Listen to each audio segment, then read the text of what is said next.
യുദ്ധങ്ങളാലും മറ്റും വിദ്യാഭ്യാസം നിഷേധിക്കപ്പെടുന്ന വിവിധ രാജ്യങ്ങളിലെ 1 കോടി കുട്ടികൾക്ക് വിദ്യാഭ്യാസം നൽകിയെന്ന ഖത്തർ. ജനീവയിലെ UN മനുഷ്യാവകാശ സമിതി ആസ്ഥാനത്ത് നടന്ന ചർച്ചയിൽ UNലെ ഖത്തർ സ്ഥാനപതിയാണ് ഇക്കാര്യം വ്യക്തമാക്കിയത്. ഇക്കാര്യത്തിൽ മറ്റ് ലോകരാജ്യങ്ങളും തങ്ങളുടെ കടമ നിറവേറ്റണമെന്ന് ഖത്തർ ആവശ്യപ്പെട്ടു. ആഭ്യന്തര യുദ്ധങ്ങൾ, പ്രകൃതി ദുരന്തങ്ങൾ, സാമ്പത്തിക പരാധീനത എന്നിവ മൂലം കഷ്ടതകൾ അനുഭവിക്കുന്ന 50ലേറെ രാജ്യങ്ങളിലെ കുട്ടികൾക്ക് സൗജന്യ വിദ്യാഭ്യാസം ഉറപ്പിക്കാൻ ഖത്തറിന് സാധിച്ചതായി അദ്ദേഹം പറഞ്ഞു. 65ഓളം വ്യത്യസ്ത പദ്ധതികളിലൂടെയാണ് ഇത് നടപ്പാക്കിയത്.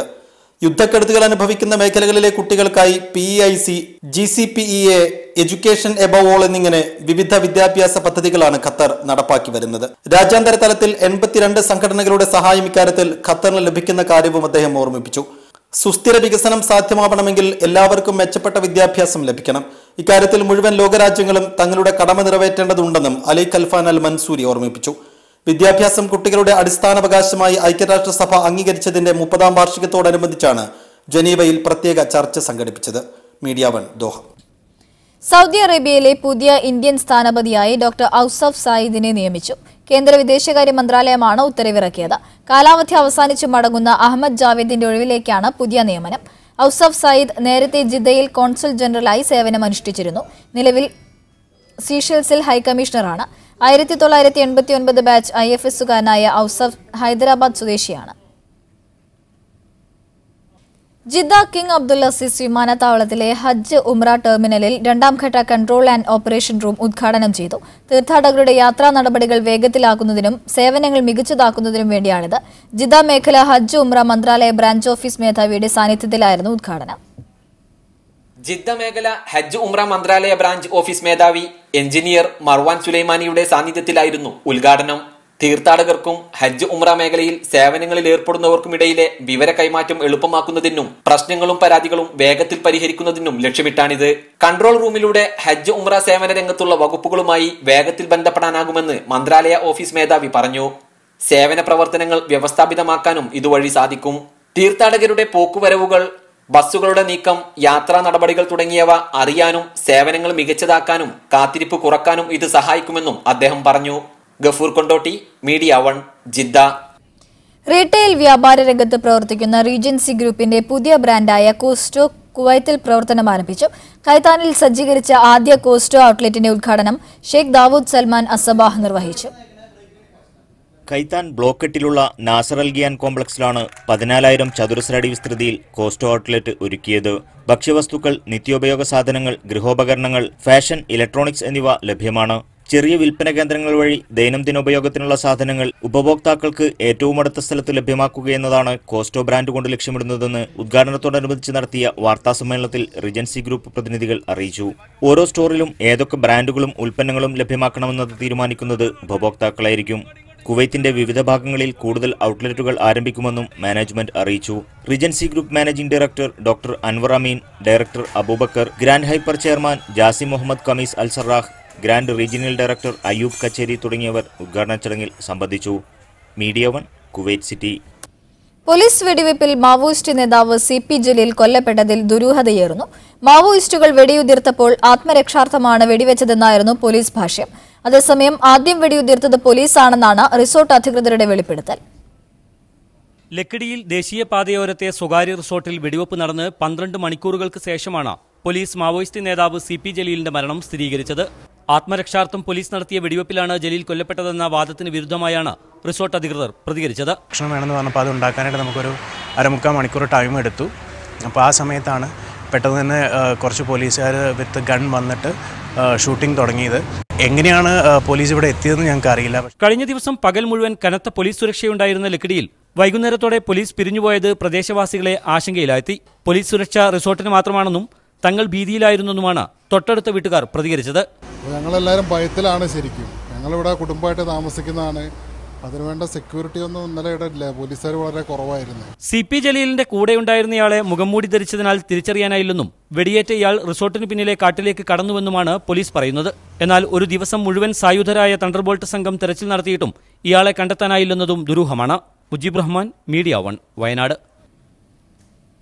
വയനാട്ടിൽ പോലീസ് ഏറ്റുമുട്ടലിൽ കൊല്ലപ്പെട്ട മാവോയിസ്റ്റ് നേതാവ് CP ജലീലിന്റെ മരണകാരണം തലക്കേറ്റ വെടിയാണെന്ന് പോസ്റ്റ്മോർട്ടത്തിലെ പ്രാഥമിക നിഗമനം. വലിയ രീതിയിലുള്ള ക്ഷതം തലയോട്ടിക്ക് സംഭവിച്ചെന്നും പ്രാഥമിക റിപ്പോർട്ടിലുണ്ട്. പോസ്റ്റ്മോർട്ടത്തിന് ശേഷം ബന്ധുക്കൾക്ക് വിട്ടുനൽകിയ മൃതദേഹം മലപ്പുറം പാണ്ടിക്കാടുള്ള വീട്ടുവളപ്പിൽ സംസ്കരിച്ചു. കൊലപ്പെടുത്തുകയെന്ന ഉദ്ദേശത്തോടെ പ്രകോപനമില്ലാതെ പോലീസ് വെടിയുതിർക്കുകയായിരുന്നു എന്നാണ് മാവോയിസ്റ്റ് ഏറ്റുമുട്ടലിൽ കൊല്ലപ്പെട്ട ജലീലിന്റെ സഹോദരൻ CP റഷീദിന്റെ ആരോപണം. തലയ്ക്ക് വെടിയേറ്റത് ഇതിന് തെളിവാണ്.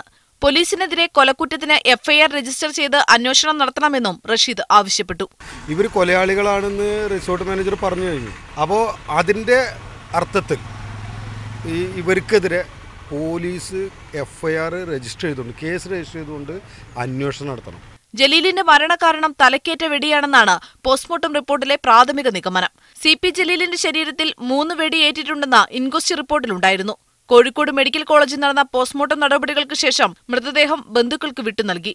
മോർച്ചറിക്ക് അരികിൽ മനുഷ്യാവകാശ പ്രവർത്തകർ അന്തിമോപചാരം അർപ്പിച്ചു.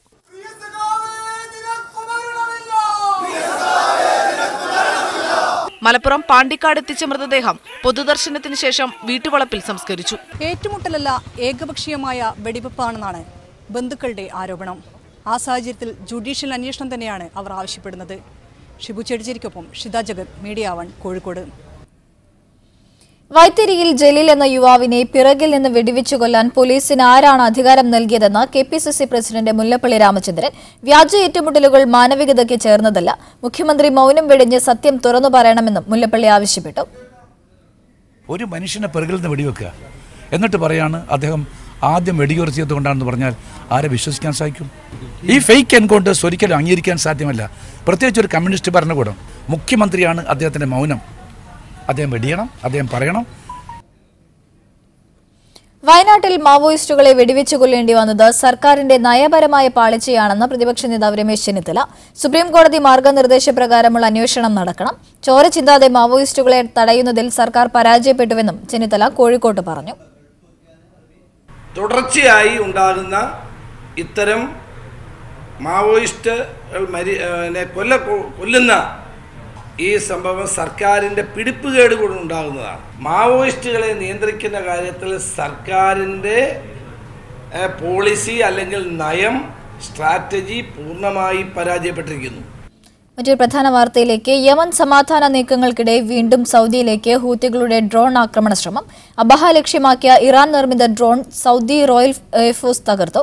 ഡ്രോണിന്റെ അവശിഷ്ടങ്ങൾ പതിച്ച് ഇന്ത്യക്കാരനുൾപ്പെടെ 5 പേർക്ക് പരിക്കേറ്റു. 6 വാഹനങ്ങൾക്കും നിരവധി വീടുകൾക്കും കേടുപാട് സംഭവിച്ചു. MC നാസറിന്റെ കൂടുതൽ വിവരങ്ങൾ നൽകാനായി. നാസർ, എപ്പോഴാണ് ഈ ആക്രമണ ശ്രമം ഉണ്ടായത്? വലിയ രീതിയിലുള്ള നാശനഷ്ടം ഉണ്ടായിട്ടുണ്ടോ? പുതിയ വിവരങ്ങൾ എന്തൊക്കെയാണ്?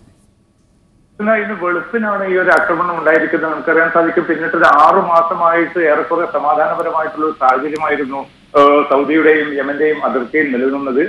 UN കൃത്യമായിട്ടുള്ള ഒരു ഇടപെടലിനെ തുടർന്ന് ഏറെക്കുറെ ഒരു വെടിനിർത്തൽ നിലവിൽ നിൽക്കുന്ന അതേ സാഹചര്യത്തിലാണ് ഇപ്പോൾ ഈ 6 മാസത്തിനപ്പുറം വീണ്ടും ഒരു ഡ്രോൺ ആക്രമണം ഉണ്ടായിരിക്കുന്നത്. നേരത്തെ വലിയ തോതിലുള്ള മിസൈൽ ആക്രമണം നജ്റാൻ ഉൾപ്പെടെയുള്ള പ്രവിശ്യകളിൽ ഉണ്ടായിരുന്നു. ഈ അബഹയിൽ നടന്നിരിക്കുന്ന ആക്രമണത്തിന്റെ വലിയ തോതിലുള്ള ഒരു വ്യാപകമായ ഒരു നാശനഷ്ടങ്ങളോ മറ്റൊന്നും ഇതുവരെ റിപ്പോർട്ട് ചെയ്യപ്പെട്ടിട്ടില്ല. പക്ഷേ എങ്കിലും ഈ ഏറ്റവും കൂടുതൽ ആളുകൾ തിങ്ങിപ്പറക്കുന്ന മേഖലയുടെ ഭാഗത്തേക്കുള്ള ഒരു ഡ്രോൺ ആക്രമണം എന്നത് വളരെ ഗൗരവത്തിൽ തന്നെയാണ് സൗദി അധികൃതർ കാണുന്നത്. സൗദി മാത്രമല്ല, മറ്റ് UAE ഉൾപ്പെടെയുള്ള രാഷ്ട്രങ്ങളും ഇതിനെ അപലപിച്ചിട്ടുണ്ട്. UAE വാർത്താ ഏജൻസി വലിയ പ്രാധാന്യത്തോടു കൂടിയാണ് ഈ ഒരു ഡ്രോൺ ആക്രമണത്തെ റിപ്പോർട്ട് ചെയ്തിരിക്കുന്നത്. കാരണം സമാധാനപൂർണ്ണമായിട്ടുള്ള ഒരു അവസ്ഥയിൽ ചർച്ചകൾ തുടരുന്ന ഒരു ഘട്ടത്തിൽ ഹൂത്തികളുടെ ഭാഗത്തു നിന്നുണ്ടായിരിക്കുന്ന ഈ ഒരു നീക്കം, അബഹയ്ക്ക് നേരെ ഈ ഒരു ഡ്രോൺ ആക്രമണത്തെ ഏറ്റവും ഗൗരവത്തിൽ തന്നെ കാണും. പിന്നെ ആ അർത്ഥത്തിൽ തന്നെ അന്താരാഷ്ട്ര സമ്മർദ്ദം ഹൂത്തികൾക്കും അതോടൊപ്പം തന്നെ ഹൂത്തികളെ പിന്തുണയ്ക്കുന്ന ഇറാനുമെതിരെ രൂപപ്പെടുത്താൻ തങ്ങൾ നിർബന്ധിതരായിരിക്കുന്നു എന്ന അർത്ഥത്തിലുള്ള ഒരു പ്രതികരണമാണ് സൗദിയുടെയും അതോടൊപ്പം തന്നെ UAE ഉൾപ്പെടെയുള്ള സഖ്യരാജ്യങ്ങളുടെയും ഭാഗത്തുനിന്ന് ഉണ്ടായിരിക്കുന്നത്. കാരണം സമാധാനത്തിന് വേണ്ടി എല്ലാ അർത്ഥത്തിലുള്ള വിട്ടുവീഴ്ചകളും തങ്ങൾ ചെയ്യുന്ന അതേ ഘട്ടത്തിൽ തന്നെയാണ് അതിനോട് വളരെ പ്രതിലോമപരമായിട്ടുള്ള ഒരു നടപടി സ്വീകരിച്ചിരിക്കുന്നത്. നമുക്കറിയാൻ സാധിക്കും, ഇറാൻ ഇറാന്റെ ഒരു ഡ്രോൺ അല്ലെങ്കിൽ ഇറാൻ നിർമ്മിതമായ ഡ്രോൺ തന്നെയാണ് അബഹയിൽ പതിച്ചിരിക്കുന്നത് എന്നതിനർത്ഥം ഇറാൻ ഈ ഒരു സമാധാനത്തെ ആഗ്രഹിക്കുന്നില്ല. അതല്ല, ഈ സമാധാന നീക്കങ്ങളെ അട്ടിമറിക്കാനുള്ള ഒരു നീക്കമാണ് ഇറാന്റെ ഭാഗത്തുനിന്ന് ഉണ്ടായിരിക്കുന്നത് എന്നൊരു കുറ്റപ്പെടുത്തൽ കൂടി സൗദിയുടെ ഭാഗത്തുനിന്ന് പുറത്തു വരുന്നുണ്ട്. തീർച്ചയായിട്ടും വളരെ ഗൗരവത്തിൽ തന്നെയാണ് സൗദി നേതൃത്വം ഈ പുതിയ സംഭവ വികാസങ്ങളെ കാണുന്നത്. സമാധാനപരമായിട്ടുള്ള ഒരു ചർച്ചയ്ക്ക് വേണ്ടി സൗദി സഖ്യരാജ്യങ്ങൾ തയ്യാറാവുന്ന അല്ലെങ്കിൽ ആ അർത്ഥത്തിലുള്ള എല്ലാ നീക്കവും പിന്തുണയും അവർ UN-നെ അറിയിച്ചിരിക്കുന്ന ഒരു ഘട്ടത്തിൽ പോലും ഈ സമാധാന നീക്കങ്ങളെ അട്ടിമറിക്കാനുള്ള ഒരു നീക്കം ഉണ്ടായിരിക്കുന്നു. ഇതിനെ പ്രത്യേകിച്ച് ഇറാന്റെ ഒരു സജീവമായിട്ടുള്ള ഒരു ഇടപെടലും ഇതിന്റെ പിന്നിലുണ്ട് എന്നൊരു കുറ്റപ്പെടുത്തൽ ഉണ്ടായിരിക്കുന്ന സാഹചര്യത്തിൽ ഈ യമൻ സമാധാന നീക്കങ്ങളെ പോലും ഒരുപക്ഷെ ഈ സംഭവ വികാസങ്ങൾ അട്ടിമറിച്ചേക്കുമോ എന്ന ഒരു ആശങ്കയാണ് രാഷ്ട്രീയ നിരീക്ഷകരും മുന്നോട്ട് വെച്ചുകൊണ്ടിരിക്കുന്നത്.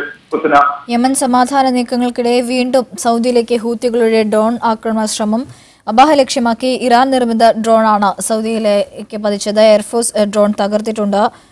വലിയ രീതിയിലുള്ള നാശനഷ്ടങ്ങളും ഉണ്ടായിട്ടുണ്ട്. ഒരു ഇന്ത്യക്കാരനുൾപ്പെടെ 5 പേർക്ക് പരിക്കേറ്റിട്ടുണ്ട്. MC നാസറാണ് വിശദാംശങ്ങൾ നൽകിയത്.